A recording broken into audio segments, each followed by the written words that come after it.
Michael Kugelman, Director, Wilson Center, Washington, D.C., joining us live on this special broadcast. Michael, it's good morning to you over there. Thank you so much for joining us on this special broadcast. Let me quickly start by talking about your much talked about article that recently appeared in Times Magazine on Modi and the World, where you have specifically mentioned how under the tenure of Prime Minister designate Narendra Modi, India's status as a middle power to the rising and a powerful power has been attained, country with a deep global footprint and heavy strategic importance, quote unquote. Could you share those thoughts with us, and what makes you say that?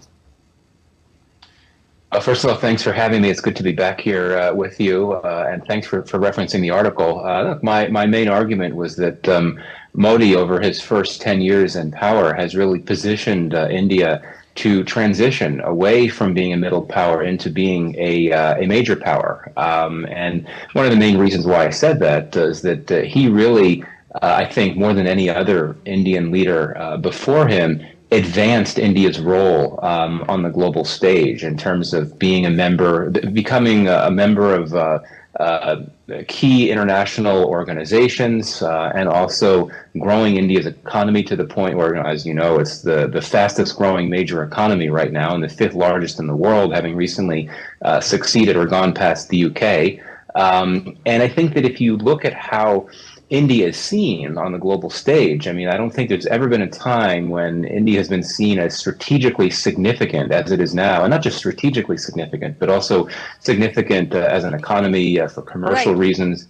And this is why so many governments, even those that might be critical of India in some areas, are very keen to engage and certainly have welcomed Modi's return. But how do you now see the third term in continuation in terms of expansion of India's global power or say or sway in the world, considering the times that we are looking at, the conflict, the crises, and how India has always stood its ground? In the last 2 years, we have seen with the pressure coming from the West and the conflicts continuing in the other part of the world. It's a great question. I mean, I think a logical first point is, okay, well, how will working within a coalition government affect India's ability and Modi's ability to carry out foreign policy? And I don't think there's going to be that much of an impact. I see a significant amount of consensus within the governing coalition about this goal of strengthening, continuing to strengthen India's role on the global stage. Indeed, as you've noted, I think that India under Modi has managed to navigate what has been intense great power competition. It's been, emphasizing this long-standing principle of strategic autonomy. I anticipate that continuing. That has become increasingly difficult, given that great power competition is so great, given that you have multiple major conflicts raging around the world. Now, as I said in the article, India has managed to maintain very good relations with both the U.S. and the West more broadly, and Russia, despite Russia's invasion of Ukraine, which India, of course, has not condemned. And in that sense of term, containing China's expansionism, in the third term, how do you see that? Very quickly. Well, that's clearly going to be a major initial foreign policy priority for Prime Minister Modi and his government. Honestly, I think a big part of that is continuing to strengthen relations with the U.S. I think that as that security relationship strengthens, as you have more intelligence cooperation, security cooperation, the two countries can work together to strengthen India's capacity to deter China, and working together, the two can work with Quad partners and others to counter China's power around the broader Indo-Pacific.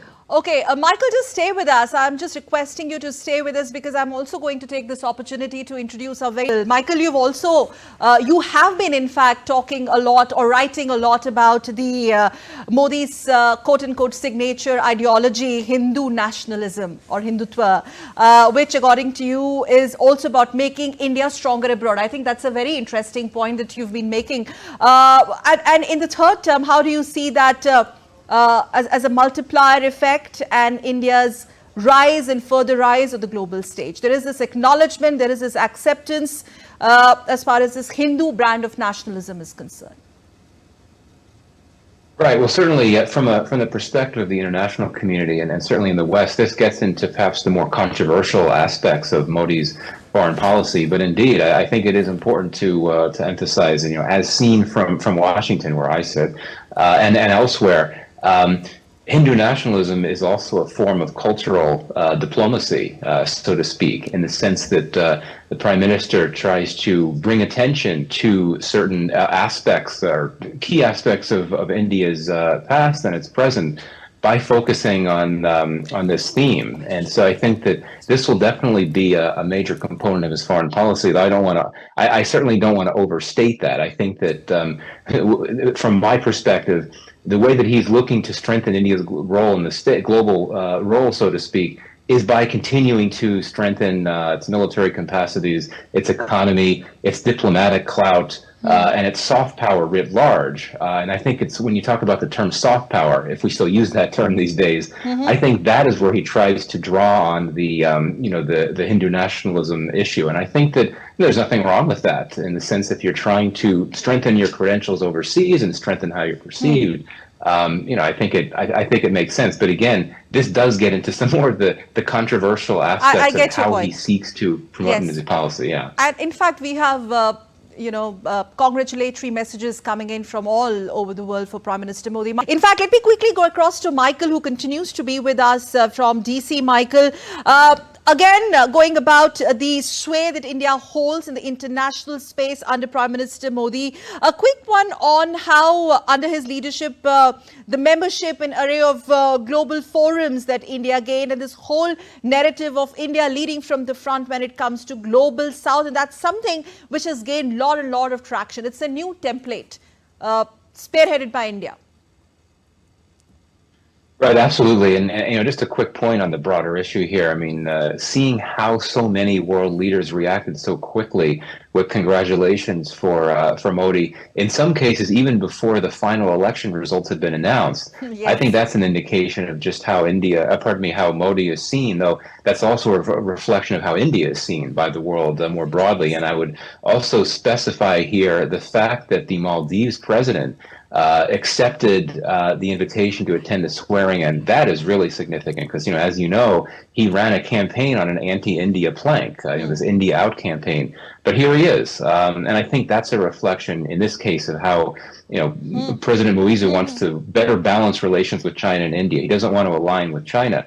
But my broader point is that we see just how the region and certainly the world more broadly view India and are keen to engage. But yes, on the global South issue, clearly something else where Modi has really blazed a trail, so to speak, as Modi's leader in recent years. This is this notion of serving as an advocate for the global South and as a bridge for the global South, between the global South and the developed world. That's very significant. But this is a challenge, and this will be, I think, one of the bigger foreign policy challenges for Modi in his third term, because China also wants to serve that role as an advocate for the global South. The consolidation of the relationship, Michael, sorry, I'm cutting you here, but in continuation to the consolidation of relationship with Washington, the kind of engagements Prime Minister Modi has had in 2014 onwards with numerous presidents of United States of America, and now countering that with the relationship with China and Russia. What do you see in the third term? Well, I think just to finish my thought about global South leadership here, I think for Modi, one of his challenges will be to strengthen engagement in regions like Africa and Latin America, where India is not as present and not as influential as it is in the broader Indo-Pacific and the Middle East. So I think that those are two regions where one would hope to see more of a presence and more engagement from India in order to push back against China and to really be more of a player as an advocate for the global South. But yeah, moving forward, there's no reason to think the war in Ukraine is going to end anytime soon. The Middle East is obviously very volatile. The Indo-Pacific is very volatile. The South China Sea is very volatile. Michael. So I do think that in the coming years, Modi could face more tests as he looks to advance this principle of strategic autonomy and balanced relations with all. Okay.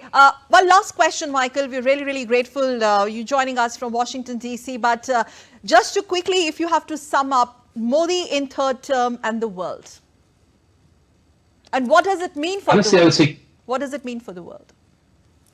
I mean, my one word would be continuity. I mean, we've been talking about coalition politics and how that'll make things more challenging for Modi to an extent. And I think that's true with his domestic agenda, but less so with foreign policy. I think we're going to see a continuation of efforts on the part of the Modi government in the second term and the first term to be more present in the world, to strengthen India's influence in the world. And I think that's something that, with a few notable exceptions, there'd be a lot of support for that from governments around the world.